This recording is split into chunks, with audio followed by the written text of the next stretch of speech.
Sea food পছন্দ করে না এমন মানুষ হয়তো খুব কমই পাওয়া যাবে। হ্যালো এভরিওয়ান, আজকে আপনাদের সাথে শেয়ার করব সি ফুড বয়েলড রেসিপি। এখানে থাকবে crab, prawn, egg, corn, mushroom, আলু এবং আরও অনেক কিছু। তো চলুন আজকের ভিডিওটি শুরু করি। প্রথমেই আমরা এখানে প্রন অ্যান্ড ক্র্যাবগুলোকে ভালো করে সেদ্ধ করে নিয়েছি। দুটো উপকরণই আলাদা করে সেদ্ধ করে নিতে হবে। সেই সাথে নিয়েছি বেবি কর্ন, এগুলো ক্যানের মধ্যে থাকে, সেটা আমি নিয়েছি। এবার পাতিলে তেল দিয়ে রসুন এবং আদা কুচি ভেজে নিচ্ছি। এবার দিয়ে দিব একে একে সবগুলো সস। এখানে আমরা দিয়েছি red chili sauce, soya sauce, fish sauce এবং লাল মরিচের গুঁড়ো।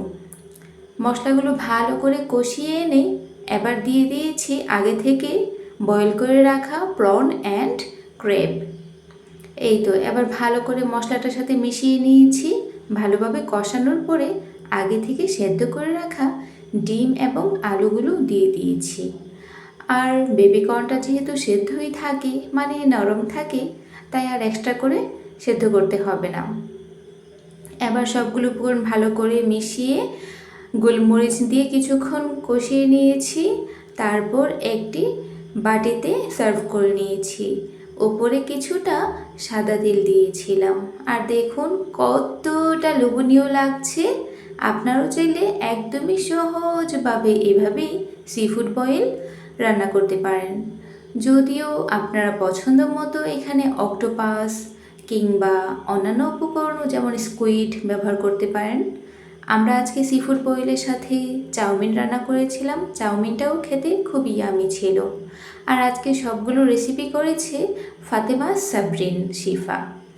আপনারা ওর ইউটিউব চ্যানেল এবং ফেসবুক পেজটা ফলো দিয়ে রাখতে পারেন। ওর চ্যানেলের নাম হচ্ছে ফাতেমা সাবরিন, আর ওর পেজের নাম হচ্ছে ARU অবাক। তো আমি বাটি থেকে প্লেটে সার্ভ করে নিচ্ছিলাম। আর এত লোভনীয় হয়েছে গ্রেভিটা, কি বলবো। আমি সবগুলো উপকরণের উপর গ্রেভি দিয়ে নিচ্ছি। আর খেতে আমার তো এখন বলতে গিয়েই জিভে জল চলে আসছে। খেতেও কিন্তু দারুণ হয়েছিল। আমি তো একে একে সব কিছু নিয়েছি আমার প্লেটে অ্যান্ড সবগুলোই খেয়েছি। আমার যে কী ভালো লেগেছে খেতে। যাই হোক, বেশি কথা বললাম না, আপনাদেরকে একটু লোভ লাগিয়ে দিচ্ছি। বেবি কর্নটা খেতেও খুব টেস্টি ছিল। আপনারাও চাইলে এইভাবে আমাদের মতো রেসিপিটা বাসায় ট্রাই করতে পারেন। আর আজকের রেসিপিটা কেমন হয়েছে অবশ্যই কমেন্ট করে জানাবেন। তাহলে আজকের মতো এখানেই বিদায় নিচ্ছি। সবাই ভালো থাকবেন, সুস্থ থাকবেন।